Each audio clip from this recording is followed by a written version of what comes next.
Me Grabación. dice Fanny, perdón, pero me dice Fanny que no le han dado acceso, Carlos. Ok, Buenos días, entonces ya está la doctora vamos a Fanny. dar la parte de introducción de esta parte de interpretación de las pruebas de hemostasia. Algo importante en relación a esto, básicamente comentarles que muchas de las sesiones y de este diplomado está basado en un libro que hemos venido, todo el grupo que hemos participado aquí, hemos participado en este libro que desde hace años, pero bueno, esta es una nueva edición de este libro de hemostasia y trombosis que surgió, que lo vamos a dar una actualizada ahora con lo de COVID. Eh, y mucho de esta información que se ha dado, perdón, me voy a regresar un segundito. Y bueno, como ustedes ven, Aurora de la Peña, Marión, César Zavala, Lidia Chávez, María Georgina, bueno, fueron parte de los coautores, pero bueno, es todo un grupo. Fanny, por supuesto, Rocío, un grupo importante ha participado en estos temas. Así que bueno, me voy a permitir hacer básicamente una introducción en relación a la importancia que tiene la interpretación y después le cedo la palabra a Fanny. Me voy a quedar en este aspecto. Entonces, eso es lo que vamos a estar viendo.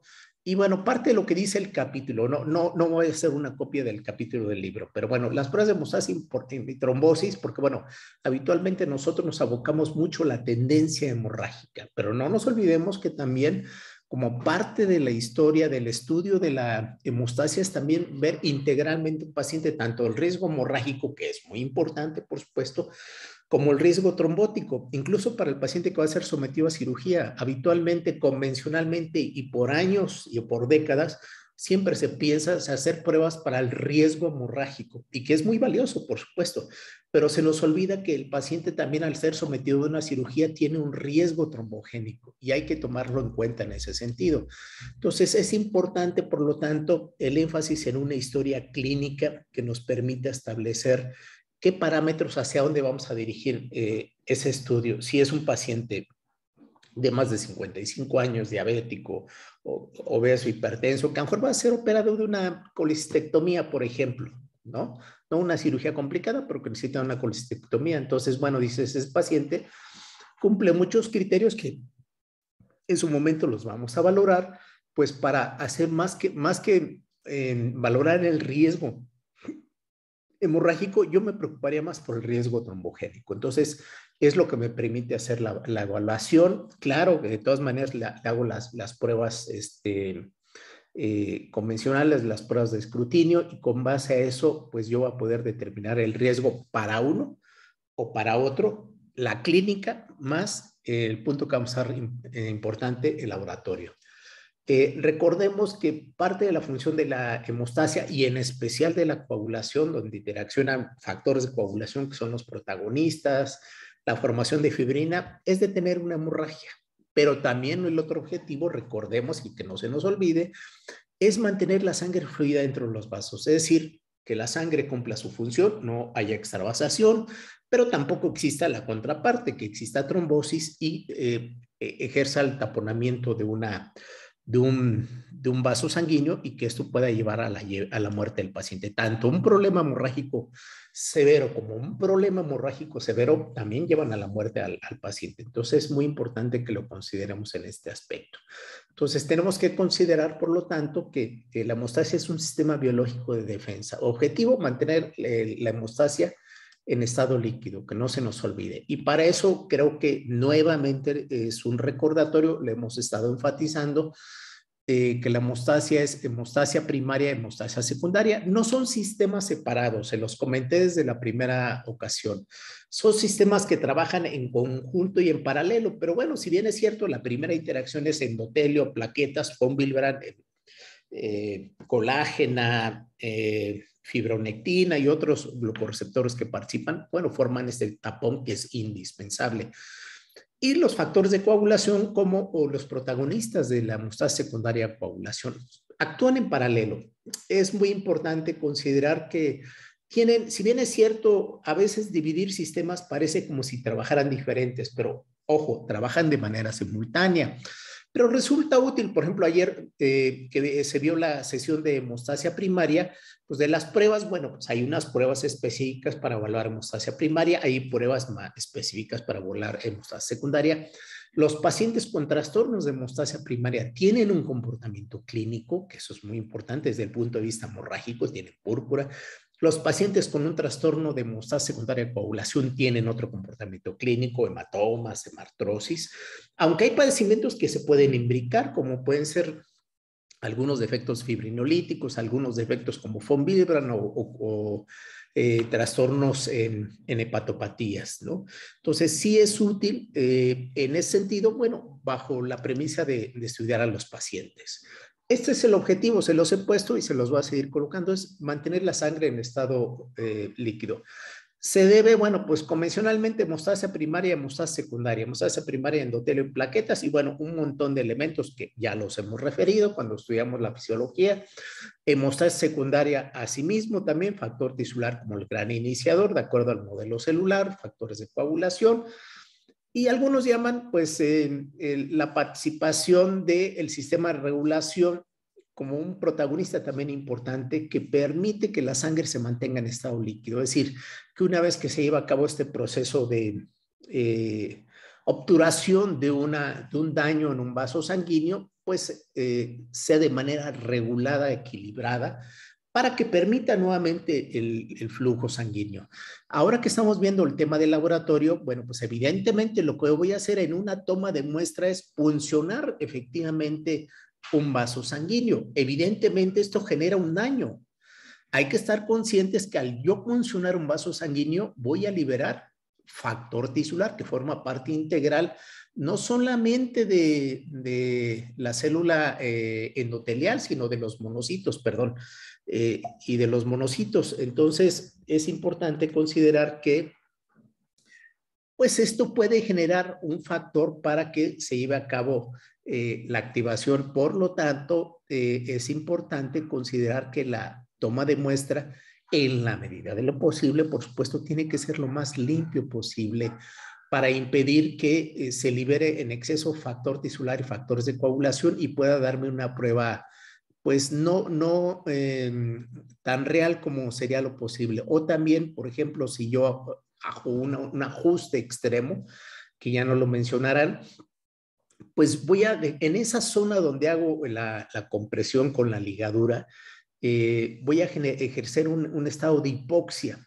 y que es muy importante, no, bueno, si bien es cierto que de unos segundos, si yo mantengo ese endotelio en hipoxia, voy a hacer que el endotelio se active y libere sustancias. ¿Entre qué sustancias? Bueno, pues el endotelio al activarse a través de cuerpos de Weibel-Palade libera factor de von Willebrand, libera factor 8, pero también libera activador tisular del plasminógeno. Entonces, si yo estoy tratando de determinar patrón de actividad fibrinolítica, lo ideal es hacer la ligadura, identificar la vena que voy a puncionar, idealmente retirar la ligadura, una vez que identifico la vena puncionar, y dejar unos segundos a que nuevamente fluya la sangre en ese estado de hipoxia y hacer la punción. ¿Por qué? Porque yo estoy activando. ¿Por qué? Porque, bueno, pues de alguna manera, para estudiar la hemostasia, pues tengo que extraer y tengo que puncionar, ¿verdad? Eso es lo inconveniente, pero necesario para hacer el estudio. Entonces, eso es lo ideal y bueno, pues por eso la toma de muestra es importante en esta perspectiva.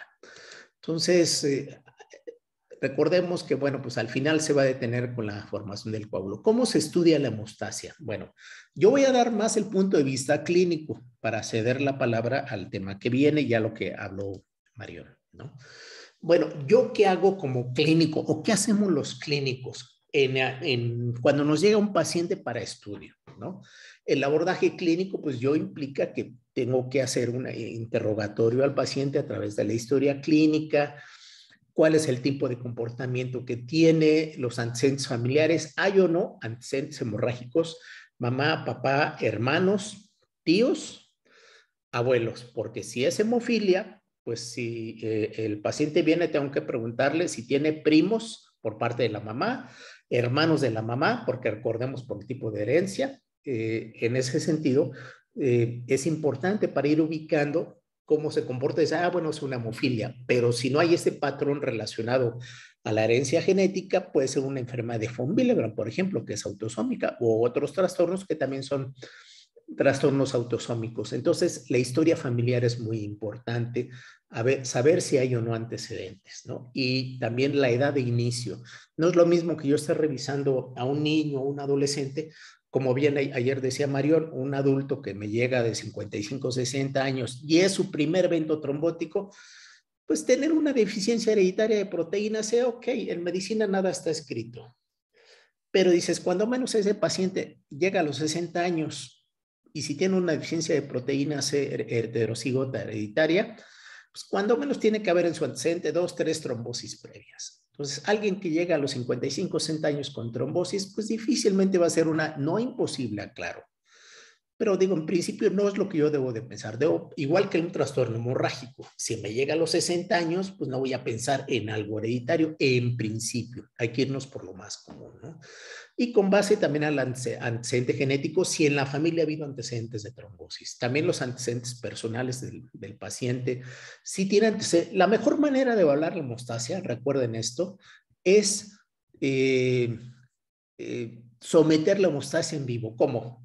Pues a través de cirugías. Oye, ¿te han hecho extracciones dentales? Sí. ¿Cuánto dura después de una extracción dental?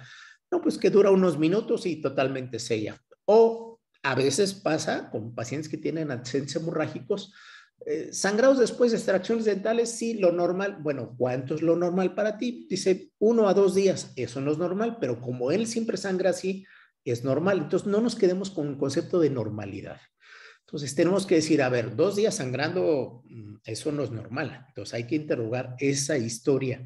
O si te han hecho extracción de anginas, que es algo común que puede ocurrir en la infancia, o alguna apendicectomía, todo eso ayuda a saber, oye, y después de la cirugía te dieron de alta, te quedaste, te transfundieron, todos esos antecedentes son importantes para ubicar si tiene antecedentes. La mejor manera de evaluar la hemostasia es decir, una paciente que te llega de adulto con hemorragias, y te dicen, me han hecho 2 cesáreas, me han operado de apéndice, ¿qué te ha pasado? Todo bien. Entonces quiere decir que es un padecimiento adquirido, porque si fuera hereditario, pues debería tener toda esta historia hemorrágica. Entonces es muy importante este interrogatorio. También los antecedentes en el caso de las mujeres, que es un dato muy importante, que ayer lo preguntaban, la historia de menstruaciones, ¿no? ¿Cómo es el comportamiento? Igualmente, muchas de las mujeres nos tienden a decir, ¿cómo es tu sangrado? Como siempre. Bueno, ¿cómo es como siempre? No, pues que sangro 8 días, que utilizo muchas toallas sanitarias. Bueno, eso no es normal. Pero una paciente con von Willebrand con trombocitopatías, pues va a ser normal porque así se acostumbró a hacerlo, ¿no? Entonces es muy importante ir más allá y sacar esa información valiosa. Si has tenido transfusiones previas, hay pacientes que con base a la hemorragia importante que ha tenido, han meritado transfusión. Entonces es evidente que tiene algo que hay que interrogar, qué es lo que tiene. ¿Qué ha recibido tratamientos previos? ¿No? ¿Con qué le han tratado? Bueno, pues hay mitos y falacias en México del abuso de la vitamina K. A todo lo que tiene sangrado le ponen vitamina K. Es absurdo, pero esa es la verdad. Entonces, ¿qué le han puesto? No, que me han mandado vitamina K, vitamina C, porque tengo muchos sangrados, ¿no? Entonces, esto es muy importante. Y con base a eso, pues yo ya le haré las pruebas de escrutinio que ya se han mencionado, la citometría hemática con cifra de plaquetas, la valoración integralmente de toda la biometría, el frotis de sangre periférica, puedo, ¿no? De acuerdo al manejo que yo le dé al tiempo de sangrado, los tiempos de coagulación, para tener una visión general de la hemostasia, tanto primaria y secundaria, y con base a eso definir. Recordemos que hay pruebas de laboratorio que el paciente tiene antecedentes hemorrágicos, pero no salen los resultados, ¿eh? Un ejemplo de ellos a veces pueden ser defectos hereditarios, por ejemplo, deficiencias del alfa-2 antiplasmina, donde hay actividad fibrinolítica, que yo he tenido 2 pacientitos, una familia que tenía deficiencia de plasminógeno, ¿no? Y que tenían actividad fibrinolítica y que sangraban en situaciones y las pruebas salían normales, ¿no? Hasta que se le identificó que tiene un defecto, del alfa-2 antiplasmina. Entonces, esto producía la hemorragia y también la deficiencia de factor 13. Recuerden que la deficiencia de factor 13 por las pruebas convencionales van a salir las pruebas normales. Entonces, a veces hay que hacer un interrogatorio específico de deficiencias de factor 13 que se asocian con problemas de cicatrización o con problemas en el sitio de caída del cordón umbilical o hemorragias intracraneales. Entonces, esto hay que solicitar específico. Oye, ya le he hecho todo al paciente y sigue sangrando. Bueno, hay que determinarlo. Oye, dosifícame factor 13. Lo ideal es por método cromogénico. Hay una prueba artesanal que se sigue haciendo, que es la prueba de solubilidad a la urea para determinar deficiencias de factor 13. O el síndrome de Scott, que es defecto procoagulante de la actividad de las plaquetas, que ya en su momento lo veremos, también se asocia a eso. Entonces, es muy importante en ese sentido. Entonces, bueno, ¿cuál es el estándar de oro que debemos de seguir? No solamente al clínico, también el personal de laboratorio. Para mí es muy importante y lo enfatizo siempre. O sea, yo médico tengo que saber laboratorio, pero el personal de laboratorio tiene que también saber clínica, porque somos un complemento, ¿no? Entonces, porque hay cosas que se nos van a ambas partes, ¿no? A veces la parte de laboratorio, a veces la parte clínica y a veces un buen químico nos ayuda al clínico, ¿no? Porque a veces el personal del laboratorio interroga al paciente, oye, pues tiene esto y el médico no le solicitó esto. Entonces ahí la comunicación, decir, oye, el paciente tiene esto y no le pediste, ah, pues sí, se me pasó. ¿Se lo puedes hacer? Ah, bueno, ese es un buen químico. Un buen médico es también la parte del laboratorio y te pedí de esto, no me lo hiciste y te faltó esto. Ah, bueno, somos un complemento en ese sentido. Entonces, recuerden que también se vale que el laboratorio, porque somos parte del equipo de salud, interroga al paciente cuando está tomando la muestra, incluso cuando se está tomando la muestra, sea que vayan a la cama del paciente porque es un paciente hospitalizado ambulatorio. Oye, ¿y por qué le pidió el médico esto? Y a ver qué tiene y muéstrame sus lesiones. Se vale también porque también es una forma de ayudar a eso. Entonces, hacer las pruebas de laboratorio es importante, ¿no? Entonces ya vimos los antecedentes familiares, el tipo de hemorragia, y ahorita lo vamos a ver porque una cosa es leerlo y otra cosa es verlo. ¿A qué edad aparecieron las lesiones? ¿Cómo son? Si son espontáneas, postraumáticas.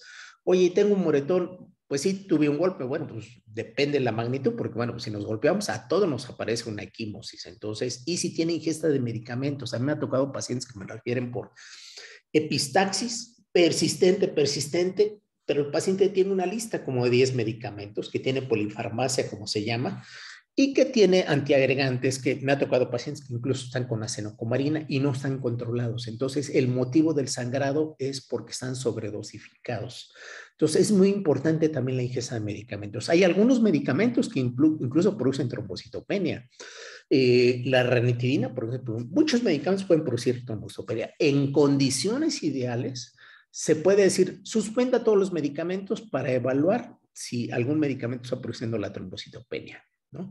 Hay medicamentos que no se pueden suspender, por supuesto. Si un paciente que está con epilepsia, pues no le voy a decir suspenda sus medicamentos para ver, porque algunos de ellos también pueden producir trombocitopenia, como el ácido valproico o algunos agentes, pero no le puedo suspender el medicamento. Hay pruebas específicas para tratar de determinarlo, ¿no? Por ejemplo, estas imágenes son imágenes reales. Bueno, este es un paciente ¿qué es lo que les llama la atención? Véanlo bien. Sé que las fotos a veces no representan, pero es lo más cercano que tenemos. Bueno, este es un paciente e evidentemente lo que pueden ver ustedes son petequias, son lesiones petequiales, ¿no? Tiene petequias, y luego estas petequias tienden a formar placas, ¿sí? Entonces, este paciente, diagnóstico púrpura, diagnóstico clínico, ojo.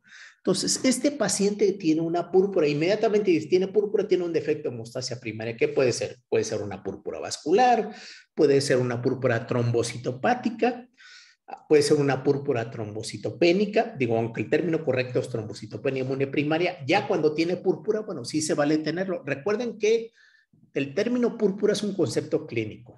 Si un paciente tiene una trombocitopenia de 30,000, yo no puedo decir que tenga púrpura, si en realidad no tiene las lesiones clínicas. Simplemente puedo decir trombocitopenia en estudio. O si, aunque tenga 10,000, como ayer les decía, una paciente que tenía 10,000 plaquetas, pero no tenía púrpura. Entonces, y resultó que era una pseudotrombocitopenia. Entonces, ojo con esto.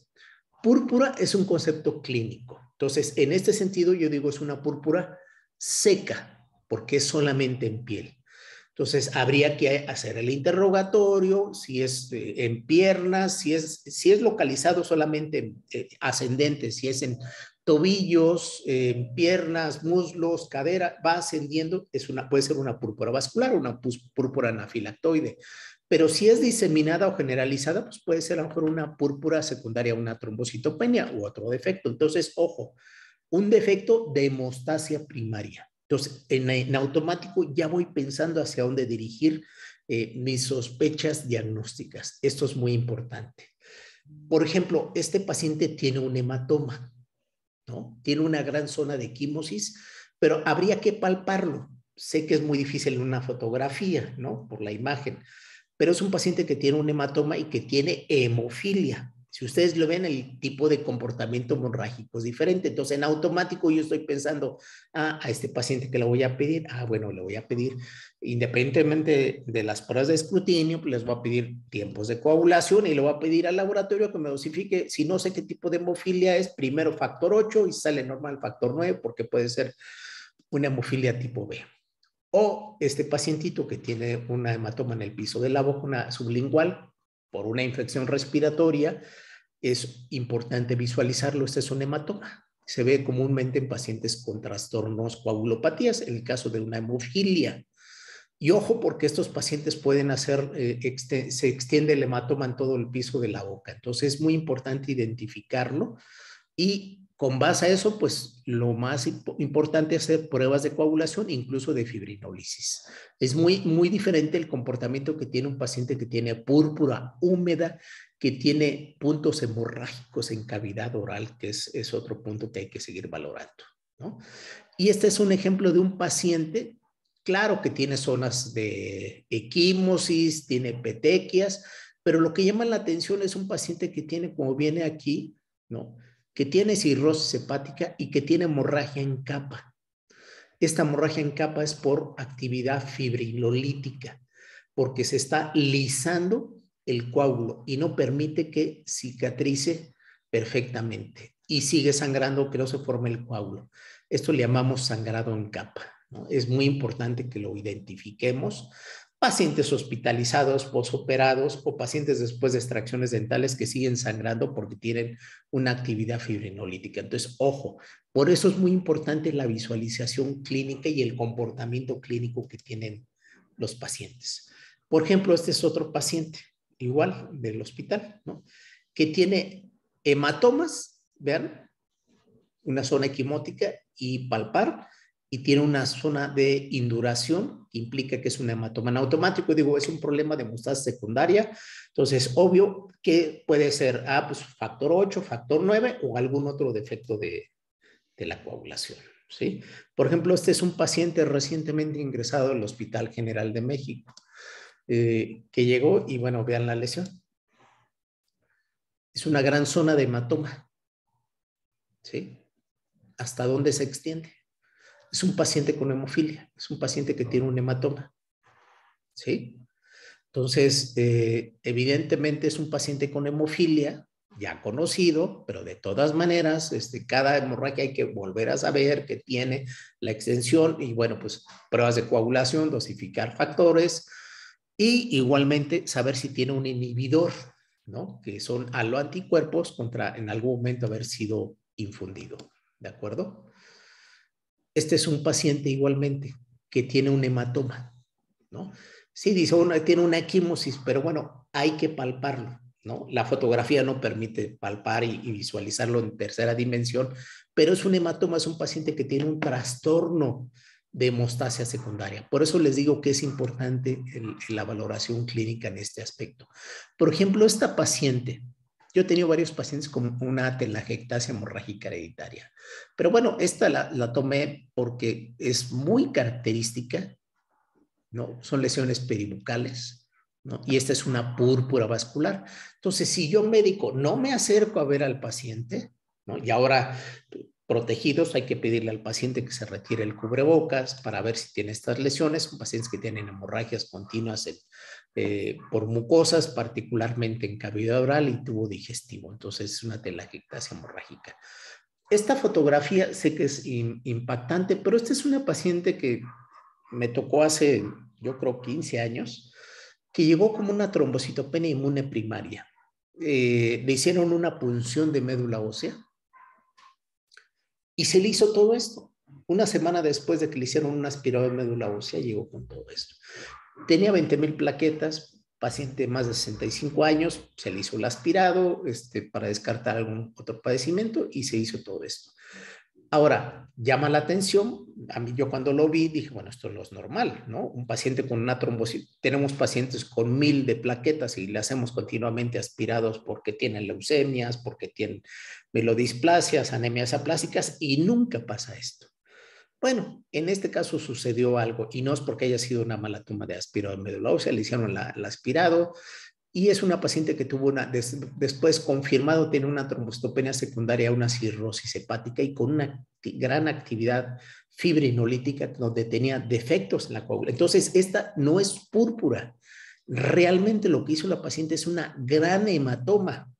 Prácticamente se le fueron 3 litros de sangre en las glándulas mamarias lateral y en la espalda. 3 litros de sangre ahí se infiltró. Entonces, una zona de hematoma por defecto en la coagulación. Entonces, aunque les digan, oye, es que tiene plaquetas de 25,000, oye, un paciente con 25,000 no hacen hematoma los defectos en plaquetas, en términos generales. En mi vida yo solamente he visto un paciente, y rarísimo, que hizo hemartrosis y tenía una trombocitopenia inmune. Hizo hemartrosis en un hombro, pero fue después de estar haciendo movimientos intensos. No es lo común, no es lo común, ¿no? Entonces, el comportamiento clínico nos va dando la pauta para saber, bueno, a esta paciente, dices, ¿es una trombocitopenia inmune de inicio diagnosticada? Bueno, sí, pero no tiene el comportamiento clínico de esto no es una púrpura, estos son hematomas y ya entonces pasa a otro sistema, hemostasia secundaria. A esto es a lo que me refiero, es que si uno va identificando estas lesiones, igualmente el paciente o trastomas de este paciente que tenía una cirrosis hepática, toda la magnitud de la hemorragia que tenía activa, la hemorragia en capa que les estaba mostrando, ¿no? Este es otro paciente con hemofilia que tiene la presencia de un hematoma. Igualmente este paciente, si ustedes visualizan aquí, es el hematoma en el piso de la boca y que es una emergencia porque puede terminar asfixiando al paciente, ¿no? Como la imagen que vimos inicialmente, ¿no? Que es esta imagen. Igualmente zonas de hematoma, entonces dices problema de coagulación. Problemas de coagulación son hematomas. Un gran hematoma en un paciente con hemofilia. Esta es una púrpura de Jenosch-Schönlein, anafiláctica, porque son petequias que forman placas, son de origen, son ascendentes, son primero en calcetín y luego en pantalón, ¿no? Esas son muy características, fácil de diagnóstico y las pruebas de hemostasia son normales porque es un trastorno en el vaso sanguíneo. Eso es una paciente, habría que palparla, ¿no? Porque en principio parece una zona de equimosis y parece incluso un hematoma, pero en realidad lo que tiene esta paciente es una trombocitopenia inmune primaria. Es un paciente con unas grandes zonas de púrpura, una zona de equimosis. Es una paciente, si ven, tiene petequias y tiene equimosis. Por eso hay que palparlo para ver si no tiene una zona de hematoma. Es una paciente con una trombocitopenia inmune. Por eso es importante, la clínica es fundamental, ¿no? El laboratorio nos da información muy valiosa, pero a veces nos puede confundir si no íbamos orientados el diagnóstico, ¿no? No se trata de que en el laboratorio las solicitudes tachemos todo, porque luego nos dan resultados y no sé cómo cotejarlo con la clínica. Entonces, si el paciente tiene púrpura, húmeda o seca, bueno, lo más seguro es que tengan problemas de hemostasia primaria, ¿no? Que ayer ya se comentaron las pruebas. Si tiene hematomas o hemartrosis, bueno, hay que pedirle pruebas de coagulación, ¿no? Incluso dosificación de factores de coagulación, según sea el caso. Hemorragias en sitios de venoposición, bueno, pues puede ser una hepatopatía, cirrosis o una fibrinólisis normal por deficiencia de alfa-2 antiplasmina. Pido tiempos de coagulación, fibrinógeno, lisis de globulina, productos de degradación o hasta puedo dosificar si tengo la alfa-2 antiplasmina. trombosis, trombocitopenia y abortos, me parecería que fuera una síndrome de anticuerpos antifosfolípido. Bueno, desde el punto de vista de coagulación, tiempos de coagulación, correcciones y la búsqueda de anticoagulante lúpico. Desde el punto de vista inmunológico, pues los anticuerpos anticarolipina, la beta-2 glicoproteína, entre otras. Trombosis recurrentes, bueno, pues ya lo veremos. Habrá clases para trombosis, proteína C, proteína S, antitrombina, factor 5 Leiden, es una serie de pruebas por el caso de la trombosis que hay que estudiarlos específicamente según sea el caso.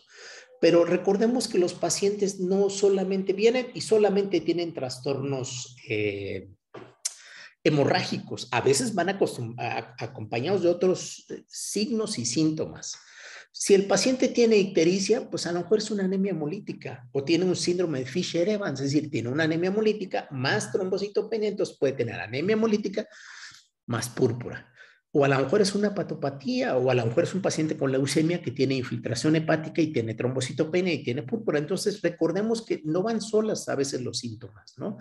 Entonces, aquí depende mucho de ir investigando y a veces el clínico no se percata, pero en el laboratorio nos dicen, oye, fíjate que el plasma está ictérico. Ah, bueno, perfecto. Entonces voy a empezar a estudiarlo porque a lo mejor tiene una hepatopatía y ese es el origen de todos los trastornos hemorrágicos que tiene. Si tiene petequias y equimosis, si tiene anormalidades vasculares, como puede ser una telangiectasia hemorrágica, hemartrosis, hematomas. Si tiene dolor óseo, pues a lo mejor es una leucemia, es un mieloma. Recuerden que muchos van. Entonces pueden ser enfermedades hepáticas, síndromes linfoproliferativos, infiltraciones tumorales. Entonces pueden haber muchos trastornos, no nos vayamos con la idea. Por eso la importancia de que el frotis valoremos integralmente, no solamente desde el punto de vista hemorrágico o trombótico. Tenemos que hacer esta valoración integral de los pacientes porque a lo mejor tienen otros trastornos, a lo mejor tienen un hemangioma gigante, angiomatosis diseminada que hemos tenido pacientes. Entonces, ojo, y de eso aprende uno de esos casos que a veces van acompañados. Entonces, ¿qué me ayuda a esto desde el punto de vista clínico? Si yo tengo un trastorno de hemostasia primaria, bueno, pues tiempo de sangrado, aunque hacemos la acotación que ya ayer se enfatizó, el problema de la estandarización del tiempo de sangrado. Nosotros lo seguimos utilizando, le damos valor cuando la prueba es positiva. Negativa, no me descarta un trastorno de hemostasia primaria, ninguna trombocitopatía. La cifra de plaquetas, pues, plaquetas en cantidad, hay que valorarlas, echarle un lente al frotis, por supuesto. Las pruebas de von Willebrand, la parte funcional, la parte antigénica, si fuera el caso que no tengo la sospecha que el paciente puede ser un von Willebrand, una enfermedad de von Willebrand. Pruebas de agregometría, que ayer también se mencionaron, los tiempos de coagulación que me estudia cada uno de ellos. Fibrinógeno, no nos quedemos con el método que nos da convencionalmente el fibrinógeno de manera indirecta, hay que hacer la determinación directamente de la dosificación de fibrinógeno. Lisis de globulina, que es un método que se utiliza de forma, digamos, en el laboratorio es importante. Pacientes que puedan tener, que nos llegan así, y uno dice, bueno, ¿qué es? Bueno, pues tiene una dermatitis ocre, y estas zonas de palidez, cambios en la circulación, insuficiencia venosa, pues es una paciente que tuvo una trombosis, ¿no? Y quedó como secuela esto, ¿no? Depósitos de hemosiderina, entonces no nos confundamos, esto es una paciente que ya tuvo una trombosis y tiene riesgo de trombosis. Entonces, recordemos que no solamente las hemorragias son síntomas de trastornos de la hemostasia, sino también los padecimientos trombóticos. Entonces, las pruebas de escrutinio, nuevamente decir, bueno, no sé qué tiene, se vale, porque a veces hay pacientes en verdad se salen fuera de lo que sería convencionalmente el libro, ¿no? El libro me dice que así es, así, así. No, pues este paciente no, se sale de todo. Entonces, se vale no saber o tener dudas, más que no saber, tener dudas, parece que tiene esto más esto, entonces le voy a hacer una citometría hemática, por favor hay que ratificar el frotis o guárdame la laminilla para revisar el frotis, ver cómo está la cifra de plaquetas, esto, lo otro, porque a lo mejor el personal del laboratorio tiene una idea, pero yo que vi al paciente, pues quiero ir a buscar algo adicional.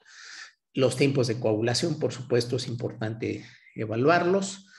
Y bueno, pues tenemos pruebas. Ya si yo, por ejemplo, tengo un paciente que me llega y que tiene hematomas, hemartrosis, pues a lo mejor la persona del laboratorio, oye, de tiempos de coagulación completos, fibrinógeno, lisis, y de una vez dosifícale factor 8, porque me parece que es una hemofilia tipo A, hipotéticamente hablando, ¿no? Si fuera el caso. Entonces, para terminar esta primera parte de la plática es, bueno, recordando nuevamente, y ayer esto se comentó, la importancia de los tiempos de coagulación, que la vía intrínseca es valorada por el TTPA. Entonces, aquí el modelo de la cascada de la coagulación, como les enfatizamos en el módulo pasado, es trascendental, ¿no?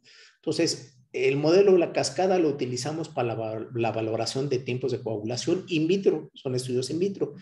Vía intrínseca me valora, el TTPA, perdón, me valora vía intrínseca y el TP me valora vía extrínseca.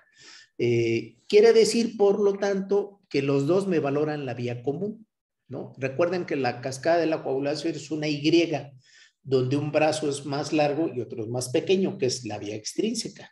Entonces, si el tronco común está alterado, como es la deficiencia de factor 10, pues los dos TTPA y TP es alterado, ¿no?